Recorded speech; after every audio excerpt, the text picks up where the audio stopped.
What's going on, everybody? It's Kanye, and today I'm going to be showing y'all how to make one of my favorite builds I've made so far in this game. Now, if you looked at the thumbnail, you read the title, you know we're going to be making a build that's going to play like Bol Bol today. And I think Bol Bol is awesome, man. I love watching him play. He's one of my favorite players in the league right now, and I was really excited when I was able to put this build together. So we're going to be, a 7-footer that can handle the ball, shoot, dunk, play good defense, do all of it, man. So I'm really excited to get into this, and let's get started. Please don't hesitate to like and subscribe, and if y'all enjoyed this video, please don't hesitate to check out others. So to get started, we're going to be making a center. Now, Bol Bol, I know technically in the game is, I think, a power forward, but I figured at the center position being 7 feet tall, that's when you're going to get the most mismatches. If you're going against smaller centers, you can be able to dunk on them. If you're going against bigger centers, you can be able to outrun them. So I wanted to be able to create those mismatches, so I wanted to be at the center position. Handing this and jersey number up to you. Bol Bol jersey number is number 10, so I'm going to go ahead and put that in there. Now, for our body settings, I know Bol Bol is 7'2" technically, but we're going to go 7 feet tall. If you'll look over here on the right at the playmaking portion of this, at 7 feet tall with our weight down to 215 and our wingspan at 7'7", we get a 65 speed with ball. This is essential because that gives us the Joel Embiid dribble style, which allows us to speed boost. If you go any taller than 7 feet, you're not going to be able to get that 65 speed with ball. So I highly recommend, if you want to make any type of big man build that can handle the ball, your max height should be 7 feet tall. As I said, our weight is going to be 215. We want to be fast. Bol Bol is a smaller guy. He's a thin framed big. So we want to go 215. Wingspan 7'7". Now I went with the 7'7" wingspan because I still wanted to have the 83 3 ball. This is going to give us silver agent threes, but I'll get into that as we get into the build. Body shape compact. Again, we're trying to look as much like Bol Bol as possible. Now, if we go in here to apply our attributes, first things first, our close shot is going to go up to 73. Our driving layup is going to be a 79. Our driving dunk is going to be an 86. Our standing dunk is going to be a 90.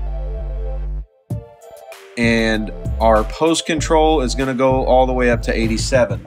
Now, to explain why some of these cutoffs are where they are, the 79 layup gives us an extra finishing badge. The 73 close shot gets us silver masher. The driving dunk at 86 gets us gold limitless takeoff. Standing dunk at 90 is going to get us those elite big man contact dunks. And the post control at 87, if you look down towards playmaking, you're going to see this is what's going to get us silver quick first step. So you're going to have silver quick first step as a 7-foot big man that's going to be able to handle the ball. So it's going to be really beneficial. Moving on to shooting. We're going to take our mid-range shot. We're going to put it at 80. And this was primarily for the build name. You could probably drop this down some, but to get the build name I wanted to get, I went ahead and moved it up to 80. And then we were putting our 3-point shot at 83 to get us silver agent threes. You can see it turns silver when we hit the 83 3-pointer. And then moving on to free throw, we're just going to have that to 68. So we're able to hit our free throws. Down to playmaking. We're going to put our pass accuracy all the way up to 78. The 78 gets us silver bailout. So as a player that's going to be handling the ball, having silver bailout is going to be beneficial. Ball handler, you're going to put it up to 65. Speed with ball up to 65. Again, that's going to get us the Joel Embiid dribble style, which will allow us to speed boost. Moving on to interior defense, rebounding, and all those kind of things. We're going to put our interior defense all the way up to 71. This gets us another badge. We're going to put our perimeter defense up to 54 for a badge cutoff. We're going to leave the steal at 25. This is easily the weakest point of this build, but outside of this, the build is really great all around. We're going to go ahead and put our block up to 87 to get a silver anchor, and then we're going to put both our rebounding ratings, offensive and defensive rebound, up to 85. This is going to allow us to have a different build name. Again, if you have both of these at 85 or higher, you're going to get glass cleaning in your name or glass cleaner in your build name. So, if you want a build that has a glass cleaner name in it, put both your ratings at 85 or higher. Speed, moving down to the physicals. So our speed is going to be a 70, pretty quick for a big. We're going to put our acceleration all the way up to 73. Our strength is only going to be a 46. As you know, Bol Bol's not one of the stronger big men in the game, so this is going to kind of hang realistic to what he does now. Our vertical is going to go to 75 to ensure we get all those dunk animations we want. And then last but not least, you're going to put your stamina to 86. Now, when we look at our badge count here, we're going to see we've got 24 finishing badges, 21 shooting badges, 14 playmaking badges, and 23 defensive rebounding badges. So really, really solid badge spread. Now, from hitting level 39 or 40 in the first 2 seasons, as well as getting your 4 extra badges by playing the My Career storyline, you're going to have 6 extra badges. I added them all to playmaking just to kind of even balance the badge count out even more. So you're going to see 24, 21, and then add your 6 to playmaking. You got 20 and 23. So again, a really, really solid badge count. That comes out to be, I think it's 88 badges, which is insane. Really, really solid for this build. Now, we're going to go ahead and move on, and I'll go through, how to apply our badges here, and we'll also look at our takeovers. So I went ahead and I went with limitless range and post shot daggers. I thought it'd be kind of a fun combination. One, you could probably hit some really deep post fades on this build, but also being able to shoot that deep with a 7-footer to begin with is awesome. To give you an idea of what options we do have, though, you have both the sharp takeovers. You've got playmaking take, rebounding take, and post take. Now, realistically, rebounding take would probably be a little bit better of a secondary takeover than post shot daggers, but I kind of wanted to, try to do some crazy stuff on this build, so I went with post shot daggers. Moving on, we'll go ahead and see what the build name's going to be. Now, we aren't going to get the player comp to Bol Bol because, like I said, I'm pretty sure he's a power forward in this game.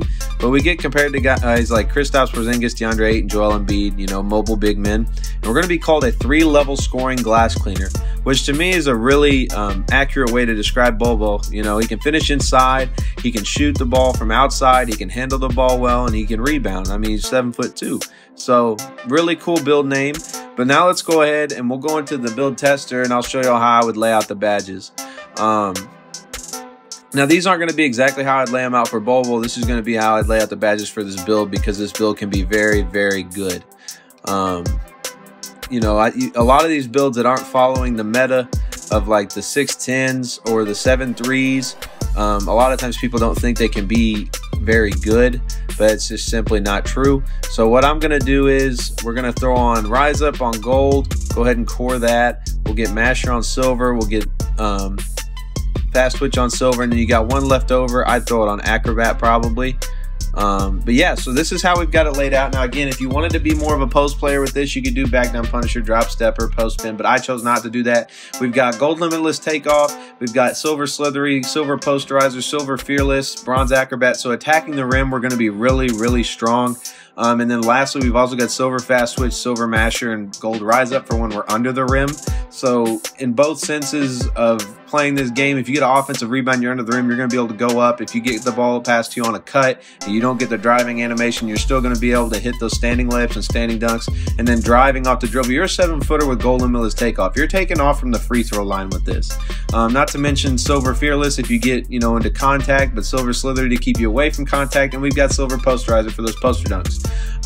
One thing I will say is if you do hit level 40 in this season and you wanted to double core in the finishing category, it could be pretty beneficial because you could get something like Aerial Wizard to go for putbacks or catch lobs on this thing as well, but not necessarily a necessity. Moving on to shooting, we're going to go with Green Machine on gold, we're going to go with Blinders on silver, Agent 3s on silver, Amped on silver, and then that gives us enough to go ahead and go over here and get Deadeye on silver. We'll core it, and we'll get Claymore on gold, and we have 3 left over. You can put it on anything down here. I would probably do, Slippery off ball on silver, and then Volume on bronze. Another option you have is if you didn't want Claymore that high, you could remove these, knock Claymore down to bronze, and go ahead and get Bronze Limitless Range. I don't know how much Bronze Limitless Range impacts the game, how useful it actually is compared to anything higher than it, but that's definitely another route you can go. So either up your Claymore or get Bronze Limitless Range. Now to move on to playmaking, again, I'm going to lay this out with the 14, but then I'll explain to you where I would put the extra 6. So first things first, silver quick first steps must have. Bailout we're going to put on silver. Handles for days on bronze. Clamp breaker on bronze. And then with your leftover 4, in this case, I'd go ahead and get Vice Grip, or you could get Break Starter, either one. Now, assuming we had 6 more badges, I would do Needle Threader on silver, core it, and get Unpluckable. That would allow you to make better passes and also allow you to handle the ball more effectively. If you didn't want needle threader, you could take that off and get break starter and up your vice grip, things like that, to be more of just a strictly, you know, ball handling point guard, or not ball handling point guard, but ball handling big. But I would recommend doing needle threader and unpluckable with those extra 6 badges, getting one court and get the other. And yeah, that's how I would do that. And also I would probably throw in there, I would make this the category that you do a double core, because then you could double core unpluckable and needle threader, go out and get break starter, and get, you know, special delivery, dimer, some things like that. Personally, of the badges that you can double core, playmaking is by far probably the best one. Playmaking or finishing, or defense if you're, you know, a pure center, a true center. But more than likely, I would do playmaking if you're any type of build that's going to handle the ball. Moving on to defense and rebounding. This one's actually really cool because we got a lot of good badges. We're going to go silver box out beast, silver chase down artist. We'll go silver workhorse. We'll go out and get rebound chaser. We'll go get anchor. We'll core anchor, get pogo stick, and we got 1 badge left. And I would go ahead and throw it on challenger. You could easily, you know, knock off challenger, go ahead and throw it on box out beast, or you can leave box out beast silver, do challenger, glove, interceptor, any of those. But truly, this is probably how I do it. You know, with anchor, pogo stick, rebound chaser, you're going to be able to contest shots and still grab the board. Box out beast on silver will be good enough to box out. You can get chase down animations. You are fast enough to do that. Workhorse on silver, you're going to be able to get those loose balls, and challenger on bronze will help you contest the shooting bigs a little bit better. And I just realized, even though I said I would add 6 to playmaking, we could still go ahead and core one of these now. So if you if you don't have your extra badges, or you choose not to add them to playmaking, I would just do this. That's all I would do, is core vice grip, get break starter. But yeah, this is how I'd lay out the badges. If you want to be a really effective big man that can also handle the ball, you know, playmaking wise, we got quick first step handles for days, clamp breaker, and then we can throw bailout passes and throw break starter passes. So that's great as a center. Defensively, really just interior defense, can still contest shots, you know, get chase down blocks because we are mobile. Finishing, primarily made to finish off the drive, but if you are inside and standing animations, you are going to be able to finish quite easily with masher, fast twitch, and rise up. And then shooting wise, definitely a catch and shoot player, but ultimately still with silver agent 3s, you can hit those moving shots regularly. So I hope y'all enjoyed the video. If y'all try out this build, or you all enjoyed this build video, please don't hesitate to drop a comment. If there's other unique NBA players, current or former NBA players you want to see me make a build for, please don't hesitate to drop those in the comments. I hope y'all enjoyed the video, and I'll see you in the next one. Peace.